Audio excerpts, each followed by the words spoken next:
YouTube के हवाले से एक बहुत अच्छी खबर है, वो ये है कि 1000 सब्सक्राइबर करने की आपको ज़रूरत नहीं है और ना ही 4000 घंटे वॉच टाइम करने की ज़रूरत है। ये खबर मैं आज ब्राउज़िंग करते हुए देख रहा था और उसके अलावा कुछ यूट्यूबर्स ने भी ये खबर अपलोड की है। लेकिन मेरी आप लोगों को एक सलाह ये है कि आपने जो बेंचमार्क अपना रखा हुआ है 4000 वॉच आवर्स का और 1000 सब्सक्राइबर्स का, उसको ईज़ी मत लीजिएगा। आप जितने भी यूट्यूबर्स हैं, जितने भी कंटेंट इस सिलसिले में बना रहे हैं, वीडियो कंटेंट बना रहे हैं यूट्यूब पर, वो फ़िलहाल इसी को जारी रखें। इस तरह की फॉर द टाइम बीइंग इसको मैं अफ़वाह ही कहूँगा, क्योंकि अभी तक मैंने यूट्यूब की पॉलिसी की जो भी है वेबसाइट पर जो पॉलिसी लिखी हुई है वो मैंने टोटल जाकर सर्च किया है, उसमें कुछ भी ऐसा मेंशन नहीं है और ना ही उनकी तरफ से कुछ ऐसा दिया गया है। हाँ, ये है कि जो यूट्यूब शॉर्ट्स थे उन पर कुछ मोनेटाइजेशन ऑलरेडी उनकी एक पॉलिसी चल रही है।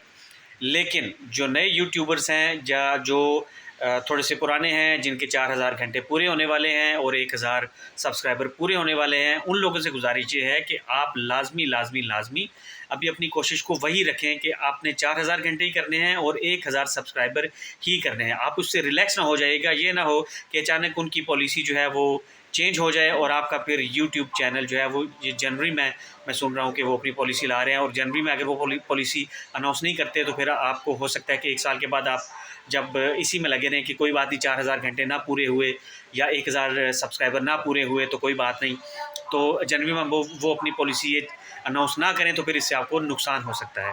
तो मेरी आपसे ये गुजारिश है कि अच्छा कंटेंट बनाते रहें, अच्छे जो है वो सब्सक्राइबर ढूंढते रहें। अच्छे सब्सक्राइबर तब भी आपको मिलेंगे जब आप अच्छा कंटेंट बनाएंगे। तो कंटेंट पर ध्यान करें, 4000 घंटे आपने पूरे करने ही करने हैं, 1000 सब्सक्राइबर पूरे करने ही करने हैं। इन फ्यूचर अगर कोई ऐसी पॉलिसी आएगी तो देखा जाएगा, फ़िलहाल लगे रहें। That's it.